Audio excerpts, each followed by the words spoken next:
So E3's been a thing lately, so I'm going to talk about 10 games I'm looking forward to. Let's go. Battlefield 1. Now I'll admit this right now, I have no major problem with the modern military shooter genre. What I will say though is that it has been played out. One of the major problems with it was that it tends to paint real-world issues as very black or white, whereas in reality it tends to be very, very gray.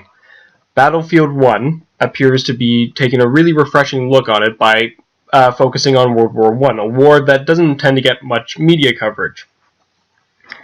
Now, I don't want to make light of the complexity of the huge fustercluck that was how World War I started, but I can at least say this: we had a very definitive and clear enemy.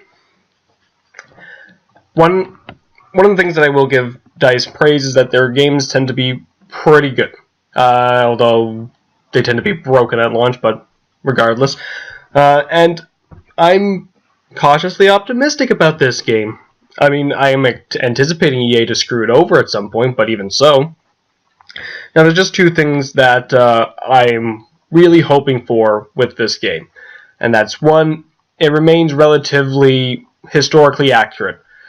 It would be annoying and irritating if they were to unnecessarily change history. I don't mind if they exaggerate some details here and there, but overall I would like it to be pretty close to what actually happened. And two, I would like a mission where you play as the Canadians and you take Vimy Ridge. God damn it, that was our crowning military moment. Not even Hitler could destroy the monument there. Mass Effect Andromeda. EA, as long as you don't interfere with your games too much, you should be able to be on the fast track to redeeming yourself. Now, I thoroughly enjoyed the Mass Effect trilogy, even Mass Effect 3, which I know that a lot of people have a tendency to say that the ending ruined. It didn't, but I understand why people may not have liked it that much. Anyway, this game looks like it's going to be very interesting. What I like about it is that the trailer hints at that it's not going to be a continuation of the original trilogy. It looks like it's going to be its entirely own thing. I don't like it when they unnecessarily shoehorn elements from previous games just for the sake of it. Anyway, I'm really looking forward to this game, and hopefully EA, you don't screw it up at all. Like, seriously, don't screw up Battlefield 1 and Mass Effect Andromeda. You'll ruin any reputation you may still have left. South Park, Fractured But Whole. Now, South Park is a very good series. It's a good series because it has very strong writing, as well as being able to satire current social issues very well. Now, one of the major issues with comedy these days is that people have a tendency to mistake shock for comedy, much like how with horror, people have a tendency to mistake gore with horror. Both can help add to the experience, however, it does not make the experience for either comedy or horror. Now, despite the fact that South Park is a very good property, it has never had the greatest track record for licensed titles, much like any other media. However, this changed with South Park: The Stick of Truth, which is actually a really good game. It satirized most JRPG tropes, such as the silent protagonist, and it did so very well. With Fractured But Whole, it looks like that they're going to be satirizing the Marvel Marvel Cinematic Universe, which is interesting. While I do believe that they are going to be retreading a lot of ground with Stick of Truth, I'm still looking forward to it. My major hopes is that, one, it actually gets harder the further you get in the game. One of the major issues with Stick of Truth is that once you got into the late game, the difficulty kind of went down. And I would also like to have a longer experience, i.e. more content and more things to do. Overall, though, I hope that this is going to be a good game. Death Stranding. Now, Hideo Kojima is one of my favorite game developers. I say this because he's made some really good games.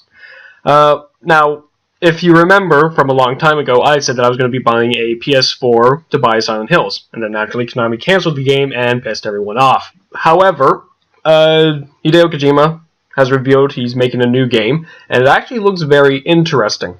What I really like about the Death Stranding trailer is that they're not really showing much. It looks like it's going to be having elements of both survival and horror, as well as a lot of psychological themes going on.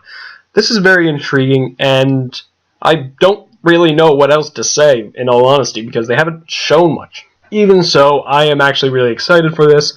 Sony, you did a good job of picking up Hideo Kojima. And furthermore, Kojima, it's good to know that you're not really too bitter about what Konami did to you. Be happy few.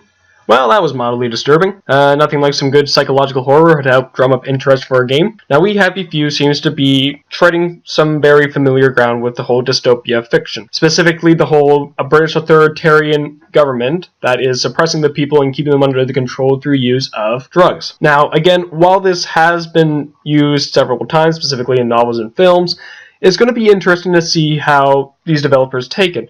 All I'm hoping, though, is, one, they don't emphasize the combat too much, and sticking closely to the story as well as the questions that can be asked about whether or not such a regimen is ethical, and some of the issues with it. And two, I really hope we don't get any more they're putting fluoride into the water conspiracies. Resident Evil 7 Biohazard. Capcom, you might slowly be bringing me back onto your side. Now, I've had a bit of a love-hate relationship with Capcom as of late, specifically because, one, I really like a lot of their games, yet on the other hand, they have a tendency to screw them over heavily. Now, one of the issues with the Resident Evil series is that pretty much after the success of 4, Capcom believed that they needed to make the games more action-oriented. And while I will not say that those games were terrible, they did have some serious issues. Resident Evil 7 seems to be bringing it back down to its horror roots, which I am excited for. It also looks like they're going to be taking a lot of inspiration from PT, which was the Silent Hills demo that Konami killed for no reason whatsoever. And I've heard good things about it, about the demo so far. So this is a game that I'm actually really excited for. I am still hesitant towards it because it's very easy for Capcom to screw it over pretty badly, but I really want to have a good horror experience. There hasn't been many of those as of late. So yeah, I'm excited for this game. And so the next step is to get Konami into rehab, because they've been doing speed for the past 5 years, and it's only now hitting them really hard. Shin Megami Tensei 4 Apocalypse. Now, if you own a 3DS and you haven't played this game, go out, buy it, and play it right now. I am serious. It's a fantastic game. I don't want to talk about Shin Megami Tensei 4 Apocalypse out of fear that I might accidentally spoil Shin Megami Tensei 4. All I'm going to say is that I really love the world, I love the story, I love the themes that they tackle in the story, and I'm just really excited to explore this world from a new perspective. And I'm actually quite serious. Go out and buy Shin Megami Tensei 4. It's like cheap right now, and it's a fantastic experience. Probably one of the most underrated games for the 3DS so far. And that's saying quite a bit because the 3DS seems to have been an underrated console for a fair bit of time. Tokyo Mirage Sessions. Now, Tokyo Mirage seems to be a crossover between the Shin Megami Tensei series, which I have previously mentioned, as well as the Fire Emblem series. This is a very interesting idea for a crossover, specifically because both series don't really have a lot in common. However, how they're going about it seems to be very good, specifically because they're not really shoehorning one series into the other. They seem to be blending the two fairly well, in the context of Shin Megami Tensei. Now, I understand this game has split fans, specifically because a lot of people were expecting it to be more Fire Emblem rather than anime and J-pop, but I like the aesthetic. I like the way it looks. I mean, I've missed all the color in games, and I don't mind the J-pop theme. I like it. And it looks really good, and it looks like it's going to be really fun. And I don't think a year is really complete unless there's been a really good JRPG released. And this game is coming out really soon, so I kinda need to buy that Wii U soon as well. And that's not gonna be easy. The Legend of Zelda Breath of the Wild.